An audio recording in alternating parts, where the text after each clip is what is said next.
बिहार में चुनावों की बेला है और चुनावों के बेला के बीच में सीट शेयरिंग सबसे बड़ा मुद्दा है। सीट शेयरिंग को लेकर बात हो रही है, चाहे महागठबंधन हो चाहे एनडीए हो, उसमें जितने भी घटक दल हैं सब अपने अपने हिसाब से बात कर रहे हैं, सब अपने हिसाब से चीज़ें कर रहे हैं। और हम अभी बात करेंगे महागठबंधन में, यानी महागठबंधन में जो 4 प्रमुख दल हैं उसमें सबसे प्रमुख दल है आरजेडी। आरजेडी के बाद नंबर आता है कांग्रेस का, कांग्रेस के बाद नंबर वाम दलों का आता है और वाम दलों के बाद नंबर आता है वीआईपी पार्टी का।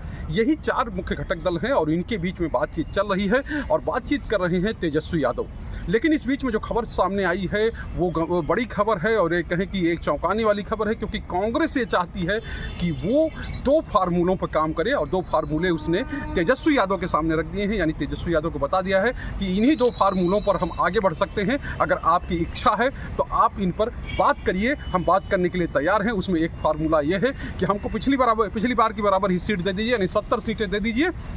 हम डिप्टी सीएम की मांग नहीं करेंगे, लेकिन हमारी शर्त यह है कि हमको हमारी चॉइस की सीटें मिलनी चाहिए। यानी कि आप जो सीट देना चाहते हैं वो सीट हम नहीं लेंगे, हमको चॉइस के हिसाब से सीट दीजिए। तो एक मांग, कहें कि एक इक्वेशन ये बना है कांग्रेस का। दूसरा इक्वेशन ये है कि सीटें हम कम कर लेंगे, लेकिन सीटों कम करने के साथ हमको ये आश्वासन दीजिए कि अगर हमारी सरकार बनती है, अपनी सरकार बनती है, तो हमको डिप्टी सीएम का पद मिले। यानी कि इसमें एक तरह से साफ है कि सीएम का पद आरजेडी के पास ही रहेगा। तो इस डिप्टी सीएम का पद आप हमको दीजिए और 50 से 60 के बीच में सीट दे दीजिए, तो हमको कोई समस्या नहीं है। तो ये कांग्रेस की मोटा मोटी मांग है।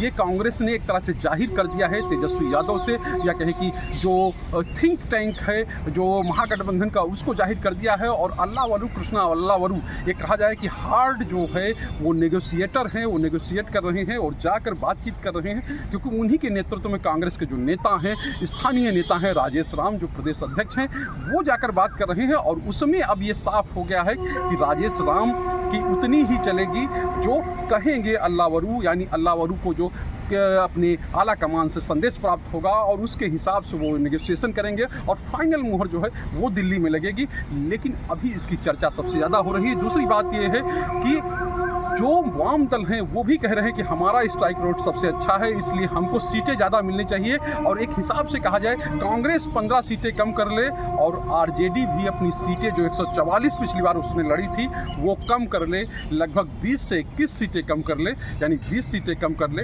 तो 124 पे आ जाए। और जो बढ़ी हुई सीटें या जो बची हुई सीटें हैं वो बांट दे लोगों में, यानी अन्य जो सहयोगी दल हैं उनको दे दे, हमको दे दे। माले का यह एक तरह से कहा जाए कि कहना है, उसके जो नेता हैं वो कह रहे हैं। तो ये पूरी रणनीति है, ये पूरी स्थित परिस्थिति है। यानी कि ये समय